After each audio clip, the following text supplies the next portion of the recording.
Welcome back to the GTN Show. This week is all about a Team GB Olympic selection, which has caused quite a stir. People threatening to in the River Seine ahead of the Paris Olympics. Yep, I know. Paula Findlay ripping up the Canadian national TT, and the showdown at Ironman 70.3 Mont-Tremblant.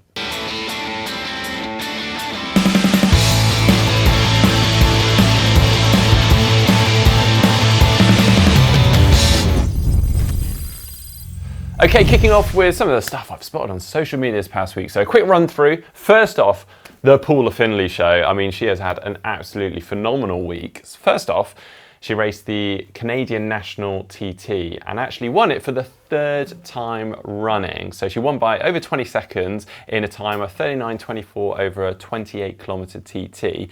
And actually, to add to that, her bike didn't arrive until literally moments before the race, which is also in a UCI TT setup, which makes the next bit even more impressive because just a few days later, she backed it up with a win at Ironman 70.3 Mont-Tremblant, which presumably would have been on a non-UCI TT setup.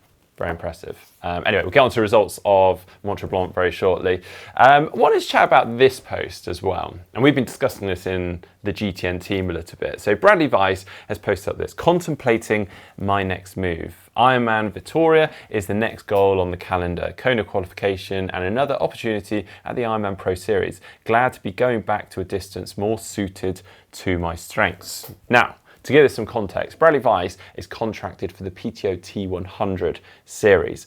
Now, his results to date are probably a little below par for the sort of caliber of athlete that Bradley Weiss is at. He DNF'd at Miami, 12th in Singapore, and 19th, which was unfortunately last place in San Francisco. So he is obviously questioning, is this series right for me?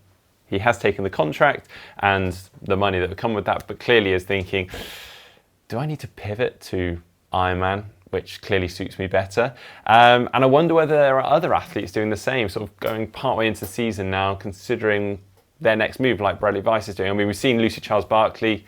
Okay, granted, she has performed pretty well so far in the T100 series, but she went and qualified or stamped her ticket to the Ironman World Championships in Nice, and very much is obviously putting all her eggs in that basket for the next handful of months. So yeah, interesting to see, and maybe there'll be other athletes that do a similar thing. Now, this post from the Triathlon Hour caught our eye. Now, we knew that Thomas Rodriguez was racing Challenge Roth in just a couple of weeks' time. He obviously won Ironman Texas and posted that very impressive 2:34 marathon, which is a minute quicker or over a minute quicker than Patrick Lange's marathon on the same course. Now, apparently, Challenge Roth have actually offered Thomas a bonus, and just Thomas a bonus, if he manages to break the 2:30 time for the marathon. But he must also have the fastest time. So if Patrick runs a second quicker than him, but also breaking 2:30, he does not get the bonus. So yeah, very impressive, very interesting. We'll have to wait and see. Okay, now for Tri News, and we warned you there would be a lot of Olympic chat over the coming weeks. We've certainly delivered on that. Of course, the big news this week was the Team GB Olympic selection, but also the Australian and the New Zealand teams. But Team GB have kind of stolen the limelight for a good reason, or bad reason, as the case may be. Now, the selected athletes for Team G, we've got Beth Potter, Alex Yee, obviously we already knew that because they'd already previously been selected. We've also now got Georgia Taylor-Brown, Kate Wolf, and Sam Dickinson. Now, firstly, there are only 2 men for Team GB, and that is because simply they've only managed to qualify for 2 male spots. But there are 2 notable names missing in the team, Johnny Brownlee and Sophie Caldwell. Now, Johnny, despite being a 6-time world champion and a bronze, silver and gold medalist at the Olympic Games, he just hasn't quite been in the form that was needed to be enough to qualify for the team. And in a very level-headed post, he actually said, "The Tokyo Mixed Team Relay was one of my many highlights of my career, and I still believe I could have helped Team GB win another medal in Paris. I'll be supporting the team in whatever way I can and really hope they go on to defend the title. I have achieved more than I ever have imagined in my Olympic career. After 99 World Triathlon starts, 52 podiums and 3 Olympic medals, it's not the fairy tale ending that I'd wished for, but Paris was always a bonus, and it can be the unwritten chapter of an incredible book.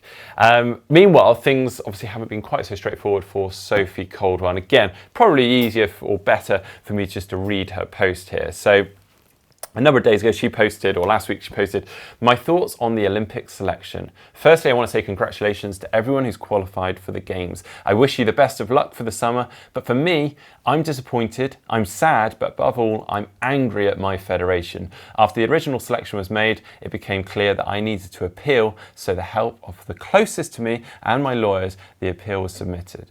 We then found out we won the appeal. The arbitrator approved it on the grounds of failing to follow the selection policy. The panel failed to priorities and accordingly weight their priority event, Cagliari. And although it couldn't be approved on the grounds of bias, it was commented that there was some unfair and biased comments throughout the selection meeting notes. The panel would have met again to redo selection and use their policy properly. I knew it would be an uphill battle to get them to admit that they had made a mistake, but I thought a fair and competent panel would get it right. But no, still not enough. This was never a personal attack against other athletes, but one against the federation who ultimately decides whose dreams are made or not. And unfortunately, I wasn't on the right side of the decision. After reading the second selection meeting notes, I'm even more angry and disappointed in the federation. 19 pages of lip service. After spending the last 2 years doing everything possible to make the team, I thought I had ticked the boxes the federation asked of me. I believed I'd done enough. I didn't want to be in this position, feeling let down by my federation, by their process and inability to follow a selection policy. It's been an awful couple of weeks, but above all, I want to make sure those who follow me in the future won't ever be in the same position. Now, of course, I do appreciate this is a very difficult decision for the federation because all three women are actually ranked in the top 15 in the world and have compelling cases. Georgia Taylor-Brown won individual silver at the previous Olympic Games. Wolf is just improving at a rapid rate, and Sophie Caldwell actually had her first WTCS victory last season. But obviously the difficulty or the issues arise around the selection policy, and part of that selection policy had centered around the fact that this WTCS Cagliari race in late May had been nominated by British Triathlon as a priority race. And in terms of the finishing order, Georgia Taylor-Brown finished in 6th, Sophie Caldwell just seconds behind in 7th, and Wolf in 10th, just 16 seconds separating the trio. Now, selections like this are obviously not uncommon when it comes to the Olympic Games, and this is in no way taking away from those athletes that have been selected, because Team GB are still lining up with an incredible roster of athletes. Talking of which, obviously we've got the other teams, Australia and New Zealand, that have been announced. So Australia consists of Matt Halser and Luke William, which we already knew, and we also have Natalie Van Coverdon and Sophie Lynn. For New Zealand, Helen Wild and Dylan McCulloch, and we also have Nicole van der Kay and Ainsley Thorpe. However, there are still ongoing water quality concerns. Thank goodness James isn't here, because he would be wringing my neck for talking about this again. According to a report in respected French outlet Le Monde, tests were carried out in recent days and showed that the water quality is just not good enough for open water swimming in the Seine. World Triathlon statement said, "We have great confidence in the work of the City of Paris authorities to ensure the water quality will meet the necessary standard for triathlon and marathon swimming competitions during the Games. We are still more than 1 month away and the conditions are improving, even though some of the latest results are impacted by the meteor conditions in the last weeks, i.e. heavy rain."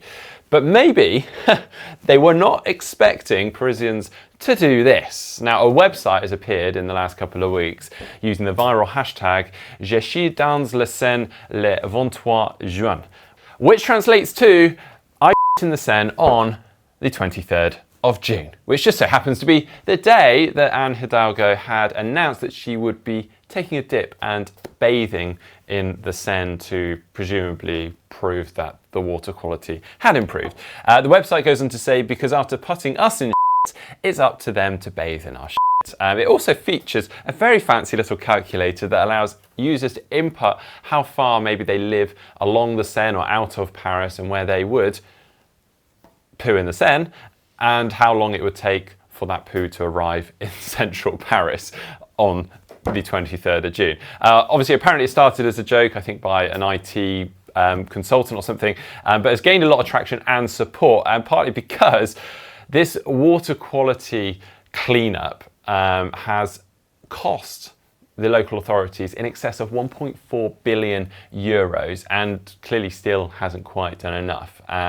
So Hidalgo has actually delayed her dip. I don't know if it's because of this, I'm presumably because of water quality, but also she said it's due to the French elections. So hopefully, still ahead of the Olympics, she'll be taking a dip. So do what you will with that information. They even had to postpone actually the Paris Olympics opening ceremony rehearsal last week due to the strong flow of the river, which again will not have helped the water quality.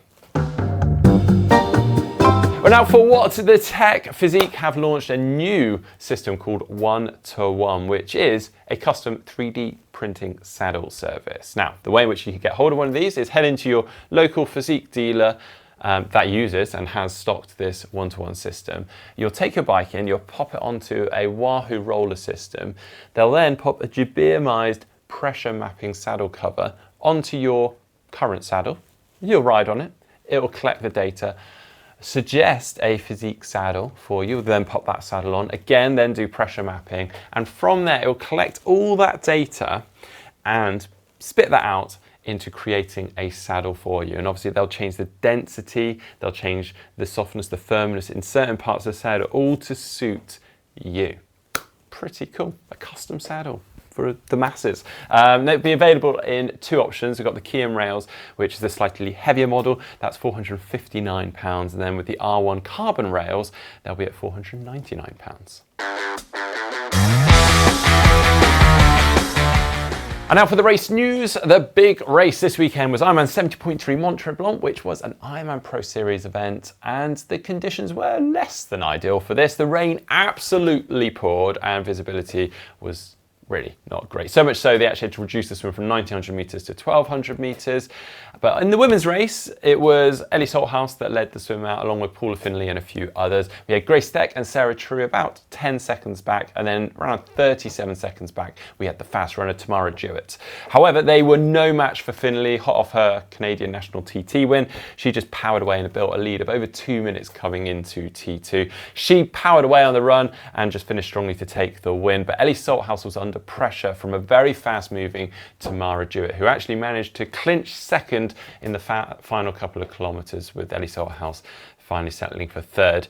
And the men's race, it was Lionel Sanders that managed to take the win, his second consecutive Ironman Pro Series win of this season, actually, and his sixth win at this race, also coming back after suffering from a stress fracture in his ribs, which obviously he had to take some time off for, so very impressive.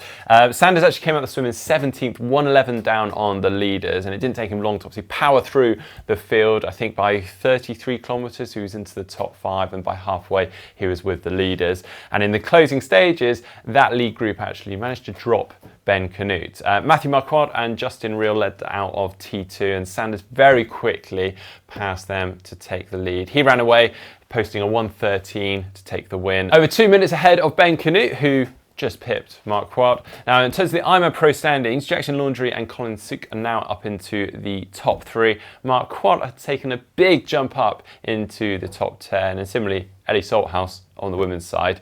Now, I understand there was also a lot of talk around the coverage on Outside TV with, well, a lot of ads and very badly timed ads. Also, it seems that they thought it was just an aqua bike and cut the coverage after the bike portion of the race, and I believe went to sailing. Yeah, not great. Anyway, other racing this weekend, we had Challenge Volsci. On the women's side, that was won by Julie Deron, ahead of Alana Siffert and Sarah Schoenfelder. On the men's side, Pagnetas Bitedos, ahead of Tom Hoog and Justus Nieschlag. We also had the ETU Middle Distance Championships, which was won by Marta Lagodnik on the women's side and Antonia Lopez on the men's side. We've got a couple of big races coming up this weekend. Another round of the Ironman Pro Series, this time over in Les Sables d'Olonne, another 70.3. And we also have Challenge Cansemer. And now for our new section, Try Spy, which I seem to be loving. There's a lot of comments under it, maybe because I made this week too easy, but anyway. So this was the image. We decided to silhouette it, change things up a little bit. Luke Nari said, yo, yo, yo, Sam Long in St. George. You are correct. Also had this one from BT MZI55. For Try Spy, the cutout idea is a good one and you should try it again, but you need to use someone who doesn't have such a distinctive stride. That would obviously be Sam Long, even without the St. George background. Well, I know, but look, give me a break. It was the first time we silhouetted it and I thought, I'll try and make it obvious for you guys. Granted, I didn't expect you guys to find it quite so easy. So this week, we're going back to our usual kind of zoomed in. Again, I think I've made this pretty easy because how many pro triathletes have a moustache? Well, do your best. Let us know in the comment section down below.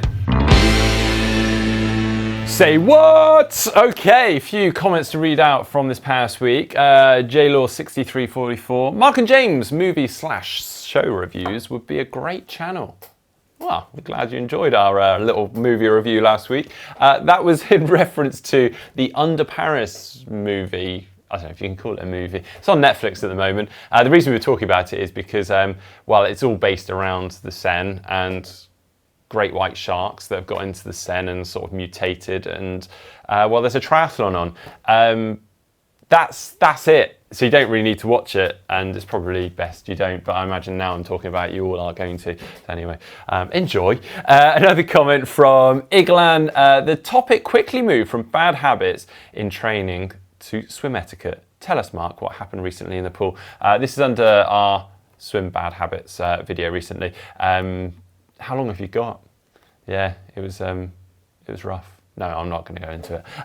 And this final comment from Henry UF3CQ under the same video. No, I don't. Mark pulling the lane ropes during backstroke. Dang it. We've all done it at some point, haven't we? Anyway, that is it for the show this week. You'll notice, obviously, James isn't here, and that's because he has been in Austria racing. He has been taking part in Challenge Volsci, and we've got a video coming up this very weekend, and actually this subsequent weekend. We've got a little mini series of James training for and doing Challenge Volsci. A bit of a comeback.